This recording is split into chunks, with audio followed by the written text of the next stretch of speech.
What is up, everybody? Hello and welcome back to the channel. On today's video we got a special sort of idea I wanted to kick around of doing while we're waiting for the haunt season to kick off and announcements to come.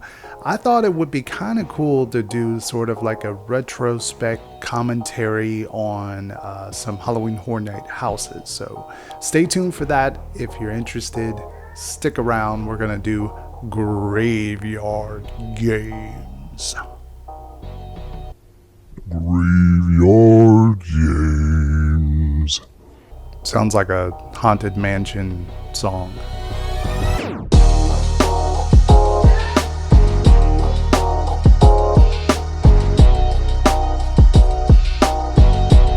So real quick, quality might be a little bit different. I'm testing out some new equipment, so that's why it might look a little different to you guys. So bear with me, leave it down in the comment section. If it looks okay, let me know as well.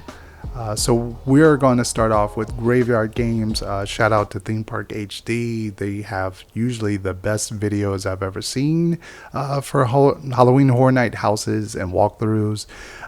This video is not monetized because I'm using their video to sort of look through haunted, I'm using their video to sort of do the commentary, so I don't want to monetize the video. But anyway, that's just putting that out there.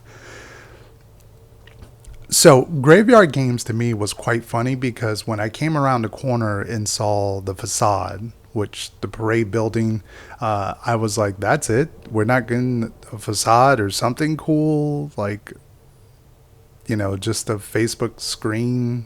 That's it. And then when I walked in, wow. This is the first time I've ever experienced that you kind of walk through a facade, which is crazy enough that, most of the time when you walk, into a facade, it's like you walk through and it's just a blank slate. This one, you're actually walking through a living, breathing facade, which I think is insane.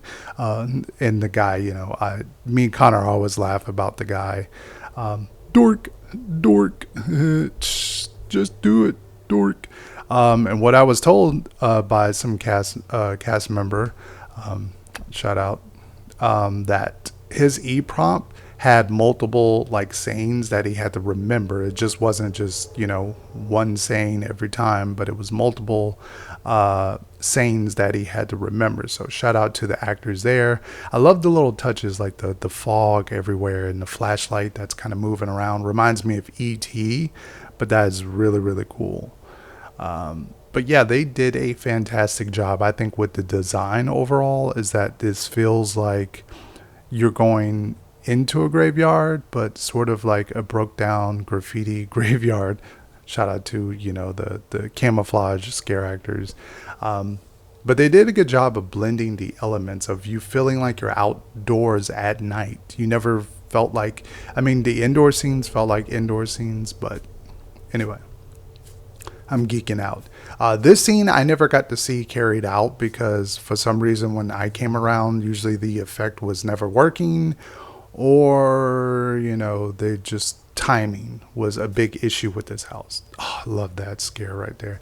I love scrims or screen scares like that. That is beautiful. And then it gives you the double scare. So that was my only critique about this house, was a lot of the way the scares were set up.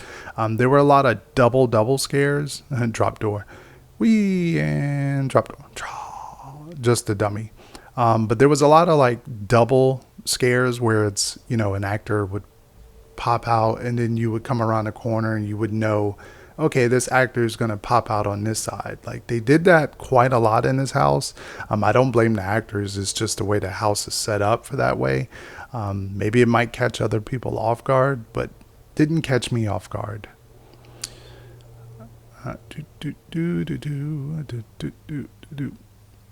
And the creepy, I don't know what you call them, creepers, that scene just freaked me out. The creepers in the wall, I don't know what to call them.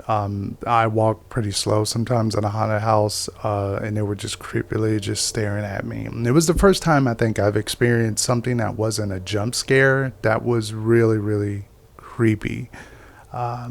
just a beautiful design house. All the little touches they did, a lot of people just didn't notice, and I'm glad. That's why they have these sort of walkthrough videos that we can always look back, appreciate the little things that we might have missed. So the design on the ghosts or creepers or dead bodies, whatever they call them, beautiful, just beautiful.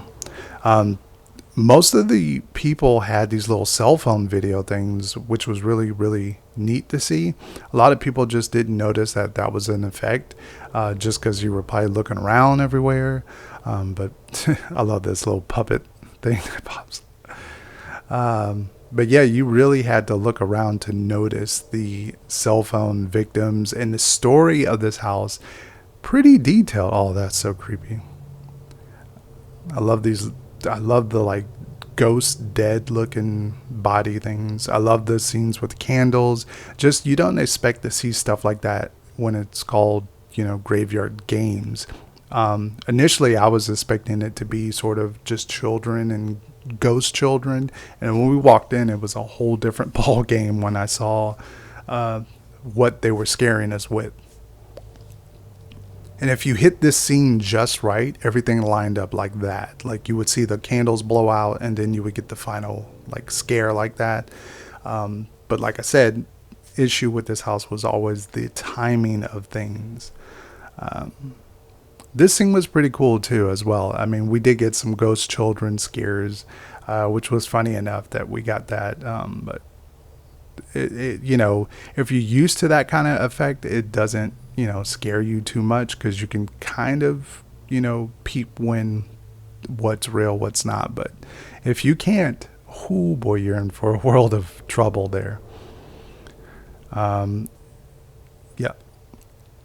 And like I said, people never look up in haunted houses, so that was kind of cool. Connor pointed out that to me, to look up, and the storyline with the cell phones and the victims and how that all equated to a lot of the stuff told throughout this house.